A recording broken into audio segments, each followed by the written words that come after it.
18 दिसंबर 1994 को south Africa के port Elizabeth में 27 वर्षीय एलिसन बोथा का अपहरण किया गया।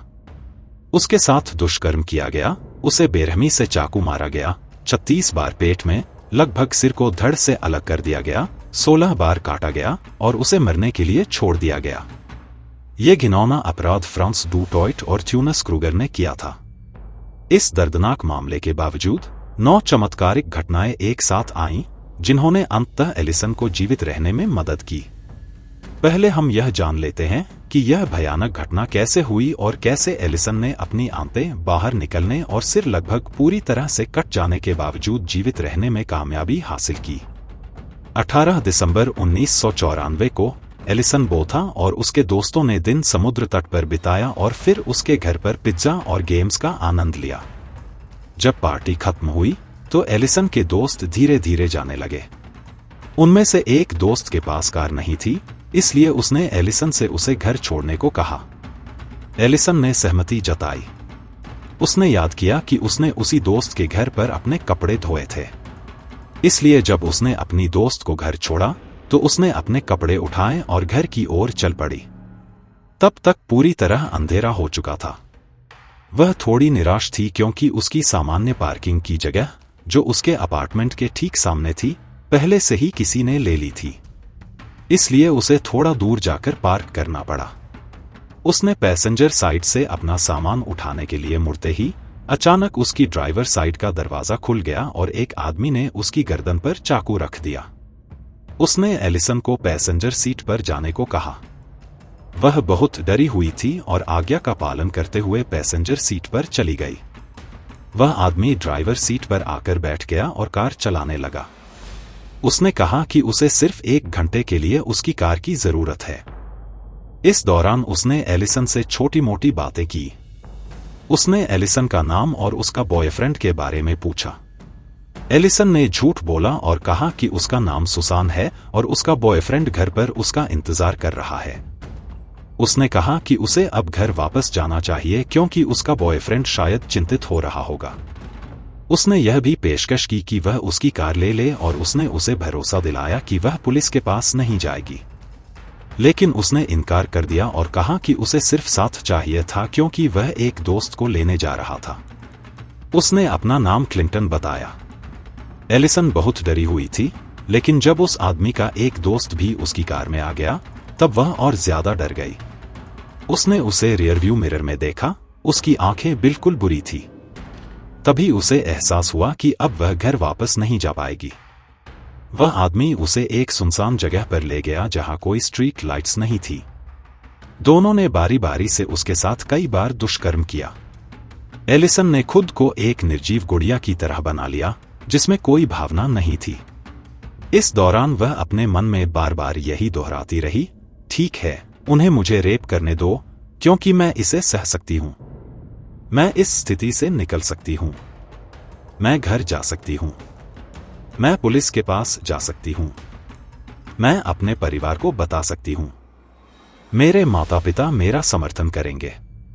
वह केवल तुम्हारे शरीर के साथ ऐसा कर रहा है, तुम्हारे साथ नहीं, क्योंकि वह वास्तव में तुम्हें कभी छू नहीं सकता। इसके बाद उनमें से एक ने उसका गला घोंटा। गला घोंटते समय एलिसन ने अपने आप को पेशाब कर दिया। उसका पेशाब करना उसकी जान बचाने में मददगार साबित हुआ और यह उन चमत्कारों में से एक है जिनके बारे में मैं बाद में बताऊंगा। उसे कार से घसीटकर बाहर जमीन पर ले जाया गया। जब उसे लगा कि सब खत्म हो गया है, तब एक आदमी ने उसका गला काटना शुरू कर दिया और दूसरा उसकी पेट में चाकू से वार कर रहा था। उसका गला 16 बार काटा गया और पेट और पेल्विक क्षेत्र में 36 बार चाकू मारा गया। उसने बस आकाश में चमकते पूरे चांद को देखा, जो एक और चमत्कार साबित हुआ। वह पूरे समय होश में थी और अंत में उसे दर्द महसूस नहीं हुआ। वहीं पड़ी पड़ी उसने देखा कि उनकी आवाजें गायब हो रही हैं। उन्होंने उसके कपड़े लगभग उसके पास ही फेंक दिए और सोच लिया कि वह मर गई है। वह वहीं पड़ी रही, उसकी आंतें उसके शरीर से बाहर जमीन पर थीं और उसका गला लगभग पूरी तरह से कट चुका था। वह अब बेहोशी और होश के बीच झूल रही थी और एक सीटी जैसी आवाज सुनाई दे रही थी। तभी उसे एहसास हुआ कि वह आवाज उसकी कटी हुई श्वास नली से आ रही थी। तभी उसे लगा कि वह अब जीवित नहीं रह पाएगी, भले ही उसे अब कोई दर्द नहीं हो रहा था। उसे यह नहीं पता था कि उसकी कटी हुई श्वास नली ने उसकी जान बचाई थी और यह भी एक चमत्कार था। तभी उसे याद आया कि क्योंकि उन लोगों ने सोचा कि वह मरने वाली है, वे एक दूसरे को उनके असली नामों से बुलाने लगे थे, फ्रांस और थ्यूनस। वह नहीं चाहती थी कि उसके साथ जो हुआ वह किसी और के साथ भी हो। उसने संघर्ष करते हुए रेत पर उनके नाम लिखे। उसके नीचे उसने आई लव मॉम लिखा ताकि अगर वह बच न सके तो उसकी मां को पता चल सके कि वह उसे कितना प्यार करती है। उसने जल्दी से सोच समझकर एक उपाय निकाला। जो डेनिम शर्ट उसने पहनी थी वह उसके पास ही पड़ी थी। उसने उसे उठाया, अपनी आंतें पेट में वापस डाली और डेनिम शर्ट से सब कुछ जगह पर रखा। फिर उसने घिसकते हुए अपने घुटनों के बल चलने की कोशिश की, लेकिन इस स्थिति में अपनी आंतों को जगह पर रखना मुश्किल था। उसने खड़े होने की कोशिश की और जब वह आखिरकार खड़ी हो गई तो सब कुछ अंधेरा हो गया।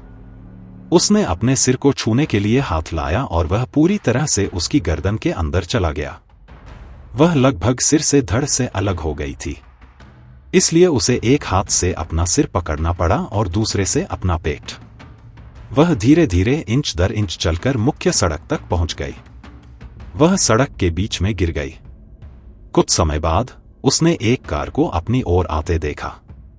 उसे अचानक डर लगा कि कहीं वे उसे कुचल न दे, या इससे भी बुरा यह न हो कि यह वही लोग फिर से आ गए। लेकिन इस कार ने उसे पार कर आगे बढ़ गई। उसने कहा कि उसे गुस्सा नहीं आया क्योंकि वह समझ गई, लेकिन उसे बहुत दुख हुआ। फिर एक दूसरी कार आई और उसे देखकर रुक गई। यह कार छुट्टियों पर पोर्ट एलिजाबेथ आई हुई लोगों से भरी हुई थी और उनमें से एक था टियान एलर्ड, एक पशु चिकित्सा छात्र।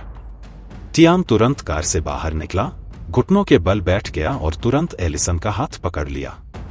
उसी क्षण एलिसन ने खुद को बहुत सुरक्षित महसूस किया क्योंकि टियान के चेहरे पर एक अजीब सी शांति और दया थी। उसने अपने दोस्तों से तुरंत पुलिस को बुलाने को कहा। टियान ने पशु चिकित्सा स्कूल में 1 साल पूरा किया था, इसलिए उसे कुछ चिकित्सा ज्ञान था। उसने जल्दी से अपनी शर्ट उतारकर उसके गले पर हल्का दबाव डालकर खून बहने से रोकने की कोशिश की। एलिसन को होश में रखने के लिए टियान उससे बात करता रहा और उसकी सांसों को ठीक रखने में मदद करता रहा। उसने एलिसन की डेनिम शर्ट को देखा जो खून से सनी हुई थी और धीरे से उसे हटाया। उसके सामने एक भयानक दृश्य था, लेकिन वह शांत बना रहा ताकि एलिसन को डर न लगे। इस बिंदु पर टियान को यकीन नहीं था कि एलिसन बच पाएगी, लेकिन वह चाहता था कि जो लोग उसे इस हालत में लाए उन्हें सजा मिले। इसलिए उसने हाँ या ना में एलिसन से सवाल पूछना शुरू किया। चूंकि वह बात नहीं कर पा रही थी, इसलिए हाँ के लिए वह टियान का हाथ 1 बार दबाती और ना के लिए 2 बार। उसने बहुत सारी जानकारी इकट्ठा की और एलिसन को होश में रखने के लिए वह उससे सबसे अजीब चीजों के बारे में बात कर रहा था। उसी क्षण एलिसन ने महसूस किया कि उसे जीवित रहना होगा, कम से कम टियान के लिए, क्योंकि वह उसे बचाने की पूरी कोशिश कर रहा था। इससे पहले जब पुलिस को बुलाया गया था तो उन्होंने कहा कि एम्बुलेंस 15 मिनट में आ जाएगी, लेकिन 1.5 घंटे बाद पुलिस और पैरामेडिक्स पहुंचे। टियान भी एम्बुलेंस में एलिसन के साथ चला गया क्योंकि एलिसन उसका हाथ छोड़ने को तैयार नहीं थी। जब वे अस्पताल पहुंचे तभी टियान ने फैसला किया कि वह एक पशु चिकित्सक के बजाय एक डॉक्टर बनना चाहता है। बाद में वह वही डॉक्टर बना जिसने एलिसन के एक बच्चे को जन्म दिलाया। एलिसन ने सर्जरी के लिए सहमति फॉर्म पर हस्ताक्षर किए, उसके ठीक नीचे अपनी मां का फोन नंबर लिखा और उसे तुरंत ऑपरेशन थिएटर में ले जाया गया। एक और चमत्कार यह था कि उस रात ड्यूटी पर मौजूद डॉक्टर गले का विशेषज्ञ था। ऑपरेशन आसान नहीं था लेकिन सफल रहा। इसके बाद एलिसन को आईसीयू में ले जाया गया। अगली सुबह फ्रांस और थ्यूनस को गिरफ्तार कर लिया गया। उन्हें पहले ही 2 अलग अलग बलात्कार के आरोपों में 2 बार गिरफ्तार किया जा चुका था। वे जमानत पर बाहर थे जब उन्होंने एलिसन की हत्या की कोशिश की थी। पुलिस अस्पताल गई और एलिसन को फोटो का एक फोल्डर दिखाया। एलिसन ने फ्रांस और थ्यूनस की तस्वीरें पहचान ली और उन पर उनके नाम लिख दिए। वह बोल नहीं पा रही थी क्योंकि उसके गले से एक ट्यूब जा रही थी। दोपहर में पुलिस वापस आई और कहा कि अभियोजक चाहते हैं कि एलिसन फ्रांस और थ्यूनस के नाम बोलकर बताए ताकि मामला और मजबूत हो सके।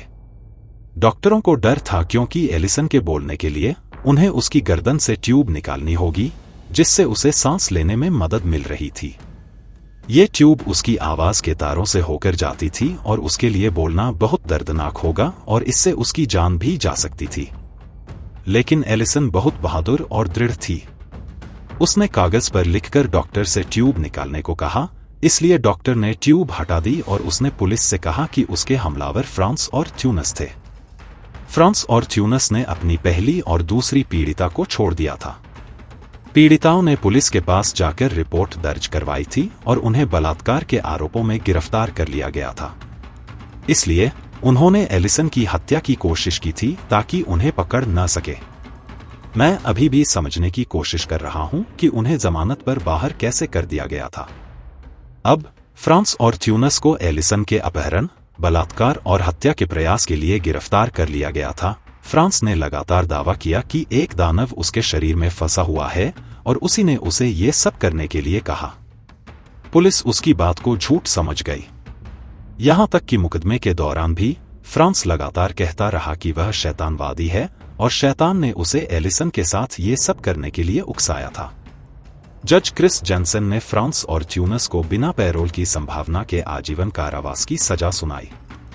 हालांकि एक राजनीतिक निर्णय के कारण अक्टूबर 2004 से पहले सजा पाए सभी कैदियों को पैरोल के लिए पात्र घोषित किया गया। अक्टूबर 2015 में यह निर्धारित किया गया कि वे पैरोल पर बाहर नहीं होंगे, लेकिन हर 2 साल में उन्हें पैरोल की संभावना मिलेगी। एलिसन को बताया गया कि उसकी चोटों की गंभीरता के कारण वह कभी मां नहीं बन पाएगी। लेकिन इस अद्भुत महिला ने शादी की और 2 बेटों को जन्म दिया। टियान एलर्ड, जिसने एलिसन को सड़क के बीच में पाया था, एक स्त्री रोग विशेषज्ञ बन गया और एलिसन के दूसरे बेटे की डिलीवरी भी उसी ने करवाई थी। एलिसन ने आई हैव लाइफ नामक एक किताब लिखी। उस पर एलिसन नामक एक डॉक्यूमेंट्री भी बनी। फ्रांस, जिसने अपराध किया था, उसने डॉक्यूमेंट्री का हिस्सा बनने और एक इंटरव्यू देने की इच्छा जताई। फ्रांस ने कुछ मांगे भी की। एलिसन से माफी का एक पत्र जो हस्ताक्षरित हो। एलिसन की किताब की बिक्री और मोटिवेशनल स्पीकिंग से मुनाफे का हिस्सा। वह एलिसन से मांग कर रहा था कि जो उसने एलिसन के साथ किया वही उसके सफल होने का कारण था। उसके पास कितनी हिम्मत थी। खैर, उसकी कोई भी मांग पूरी नहीं की गई।